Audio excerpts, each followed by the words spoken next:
समझना चाहेंगे कि स्टॉक स्पेसिफिक मूव आप कहाँ पे देख रहे हैं, क्योंकि कल हमने देखा कि सारे ये पूरे ओवर द वीकेंड जितने भी अर्निंग्स आए उनका काफ़ी सपोर्ट है, ब्रॉडर मार्केट से पार्टिसिपेशन है, तो उम्मीद है दोनों ही बाय कॉल्स होंगे। बताइए आपके कौन से ये स्टॉक पिक्स। यस डेफिनेटली दोनों ही बाय कॉल है। फर्स्ट कॉल यहाँ रहेगा भारतीय एयरटेल। भारतीय एयरटेल हम देख रहे हैं डेली चार्ट पे आफ्टर द कंसोलिडेशन स्टॉक में एक ब्रेकआउट देखने मिला है, तो भारतीय एयरटेल खरीदने की सलाह रहेगी। स्टॉप लॉस रखते हैं 1480, टारगेट है 1560।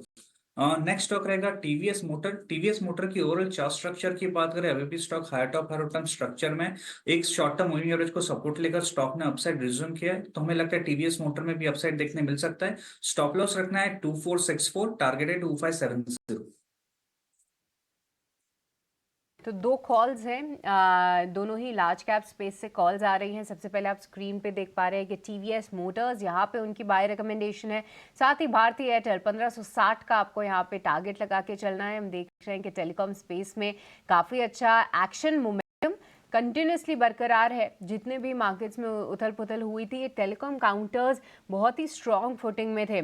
इसके अलावा टीवीएस मोटर्स पे भी आप ध्यान रखिए, यहाँ पर भी देवांग की नज़र है। टीवीएस मोटर्स में भी इनके जो टारगेट्स हैं वो 25,070 के हैं, 2570 के हैं, और 2460 के आसपास इनका स्टॉप लॉस। और आगे बढ़ते हैं प्रशांत सावंत से, आज के जरा ट्रेड समझ लेते हैं। प्रशांत जी नमस्ते, बताइए सर आपके ट्रेड कौन से हैं? जी डिम्पी जी नमस्ते, good morning to the panel और सभी दर्शकों को नमस्कार। तो फर्स्ट पिक जो मुझे लग रहा है वो एक अच्छे कंसोलिडेशन के बाद जहाँ एक स्ट्रांग मुझे लग रहा है कि ब्रेकआउट आ सकता है और उसको फॉलो थ्रू मिल सकता है, वो है इंडियन होटल्स। यहाँ पे 634, 632, 634, 632 स्पॉट क्लोजिंग का स्टॉप लॉस लगा के आप 675 के टारगेट्स देख सकते हो, 675। और नेक्स्ट पिक मुझे लग रहा है एक जो रेंज ब्रेकआउट हुआ है, बहुत ही नैरो रेंज में चल रहा था अडानी पोर्ट्स। सो यहाँ पे हम 1525 स्पॉट का स्टॉप लॉस लगा के 1585, 1585 ये टारगेट देख सकते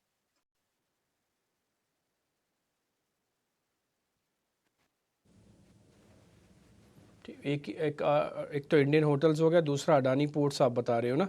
ठीक है सर, कोई ऑप्शंस का ट्रेड नहीं बता रहे आज? छोड़ रहे हो ऑप्शंस का कोई ट्रेड है? जिम्पी जी महीने की शुरुआत है, प्रीमियम्स बहुत ज्यादा है, तो मुझे लग रहा है थोड़ा वेट करेंगे और ऐसे भी आज गैप अप हो तो और ज्यादा हायर रेट मिलेंगे तो आपकी रिस्क बड़ी हो जाएगी। मुझे लग रहा है वेट करेंगे, नेक्स्ट डिप जब आए तब कोई अच्छा ऑप्शन ट्रेड मिले तो उस पर डेफिनेटली डिस्कस करना करवा लेते हैं। उनके ट्रेड कौन से हैं उनका जरा स्वागत करते हैं। रत्नेश भाई बहुत बहुत शुक्रिया, थैंक यू वेरी मच समय देने के लिए। आप अखाड़े में आए इसके लिए बहुत अच्छा लगा हमें, और उम्मीद करते हैं सर अगली बार भी आप ज़रूर आएंगे और 6 महीने बाद ही वो मौका आपको फिर से मिल जाएगा। रत्नेश जी अपने ट्रेड जरा और बता दीजिए। Good morning. Good morning Dimpy ji, और बिल्कुल बहुत मजा आया अखाड़ा में जो पटकने लगाई है। जो बियर्स तो थोड़ा सा हेवी हुए तो उसके बाद में जो पटकने हमने लगाई है बुल्स ने, तो उसका तो अलग ही आनंद आ रहा है। और अखाड़े में जो मैंने आपको शेयर दिए थे इंडिया सीमेंट, डिम्पी जी आप देख लो, कोई पहलवान ऐसा नहीं कर पाया है जो मेरा पहलवान इंडिया सीमेंट ने ऐसा करा है। और जो पूरी थीम मैंने वाटर मैनेजमेंट वेस्ट मैनेजमेंट की दी थी आपको, वो देखिए अभी भी एक तरफा मूव कर रही है। विचारतो त्याला केला का नाही केला असं विचारतो. तो जो आज के जो शेयर रहेंगे, मुझे ऐसा लगता है कहीं ना कहीं थोड़ा सा गैप अप खुलने के बाद में थोड़ा सा देखना चाहिए उनको, ऐसा क्या कंसोलिडेट करता है या नहीं। तो पहला जो शेयर है उसमें आईटी से मुझे ऐसा लगता है काफी अच्छा एक वापिस से फॉर्मेशन बनता हुआ दिखाई दे रहा है। बजट में तेजी के बाद में वापिस से रुका था, फिर अब वापिस चलने के लिए तैयार है। ये तो 490 रुपए के स्टॉप लॉस से 520 के टारगेट यहाँ पे दिखाई देते हैं। दूसरा जो रहेगा आईसीआईसीआई बैंक ने काफी अच्छा एक सपोर्ट लिया है यहाँ पे 50 डे एवरेज के आसपास में। तो मुझे ऐसा लगता है 1180 रुपए का एक स्टॉप लॉस लगा के 1250 तक के टारगेट आपको बन सकते हैं।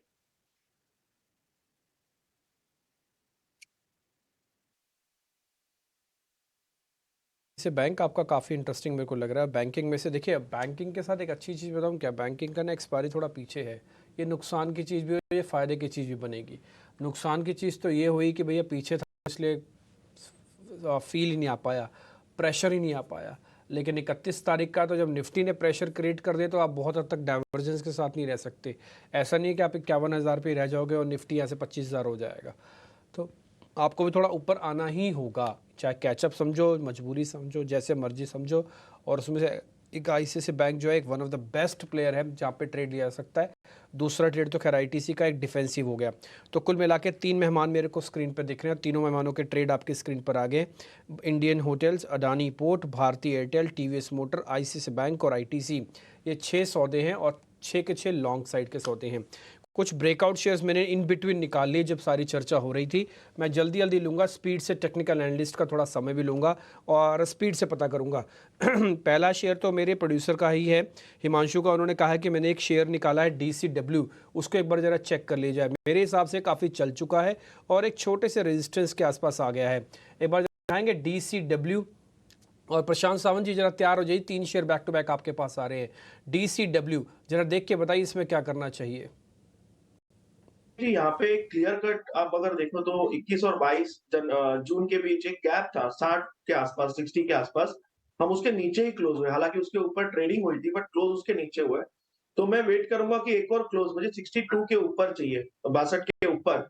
ये जब हो तब हम लॉन्ग जा सकते हैं। स्टॉप लॉस रखेंगे 58, 58 पे, और वहां से टारगेट रखेंगे 75, 75 का। वॉल्यूम्स इंक्रीज हो रहे हैं, बट एक क्लोज 62 के ऊपर आए तो कन्विक्शन के साथ एंटर कर सकते हैं।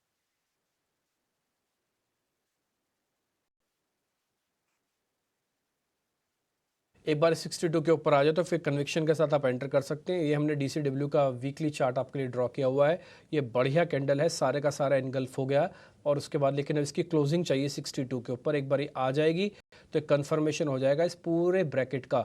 कहोगे तो मैं आपके भी कर देता हूँ। ये पूरे के पूरे चैनल का एक कन्फर्मेशन हो जाएगा कि यहाँ से ये ब्रेकआउट हो गया है, ये वाला हिस्सा। तो 62 के ऊपर एक बार आ जाए तो फिर बढ़िया होगा। दूसरा शेयर है वेल्सपन लिविंग के नाम से एक शेयर है, वेल्सपन लिविंग। एक बार ज़रा दिखाएंगे आप, वेल्सपन के नाम से एक शेयर होगा, वेल्सपन लिविंग। प्रोड्यूसर साहब एक बार ज़रा दिखाइएगा। और प्रशांत जी एक बार ज़रा आप चेक करना इसको। तो डीपी जी, यहाँ मुझे लग रहा है कि लॉन्ग अगर आपके पास पोजीशन है तो स्टॉप लॉस 165 पे रख के बने रहिए। इनफैक्ट फ्रेश भी आप खरीदना चाहो तो भी आप 165 के हिसाब से क्वांटिटी बना के बाय कीजिए। Touch and go stop loss मत रखिए, स्पॉट क्लोजिंग का स्टॉप लॉस रखिए। ये शेयर अगर यहाँ से सस्टेन करे इस लेवल पे और एक्सेप्ट हो जाए तो मुझे लग रहा है ये कंफर्टेबली 210, 215 के लेवल्स आपको आ सकते हैं।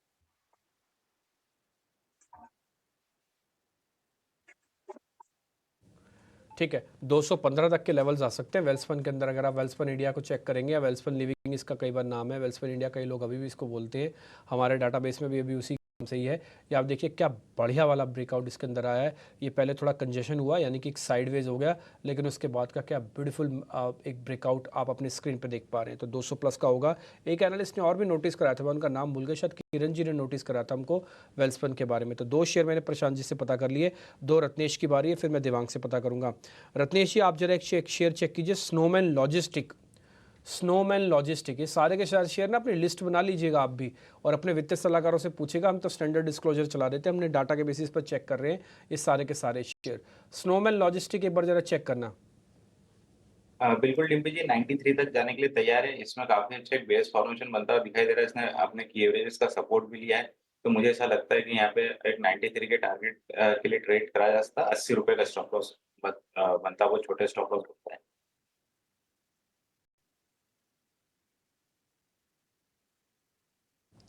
ठीक है, आपने बाय कर दिया। अब तक हमने तीनों शेयर किए, तीनों हमारे पास हुए। DSW पर पास हो गया, साथ ही साथ वेल्सपन लिविंग या वेल्सपन इंडिया जिसको आप समझे वो पास हो गया, हमने उस पर बाय की स्टैंप लगाई है। इसके अलावा एक शेयर और था जो सर ने भी बताया हुआ है, स्नोमैन लॉजिस्टिक, वो भी हमारा पास हो गया। तो 3 शेयर अब तक हम एक मार्केट में दर्शकों के सामने रख चुके हैं, और उसकी रीजनिंग है, चार्ट है, सब कुछ आपके सामने है, पूरी तरह से ट्रांसपेरेंसी के साथ ये हम रख रहे हैं। आगे एक शेयर मैं और रखूँगा, उसके बाद फिर मैं गौरांग सर भी मेरे को स्क्रीन पर दिख रहे हैं, उनसे कुछ जरा अर्निंग्स के पॉइंट ऑफ व्यू से पता करेंगे कि क्या से उनको क्या ठीक लग रहा है। एक बार पहले ज़रा एक शेयर और पता कर लेते हैं, ठीक। उस शेयर का नाम है भारत फोर्ज। एक बार देवांग भाई आप इसको चेक करेंगे, भारत फोर्ज, ये शेयर ठीक लग रहा है? भारत फोर्ज की बात डेफिनेटली स्टॉक्स में अच्छा मोमेंटम देखते हैं। आफ्टर द करेक्शन के बाद स्टॉक ने एक सपोर्ट लेकर अपसाइड रिज्यूम किया है, तो इसमें अभी भी 1750 तक के जोन देखने मिल सकते हैं। 1630 का स्टॉप लॉस रखने की सलाह रहेगी।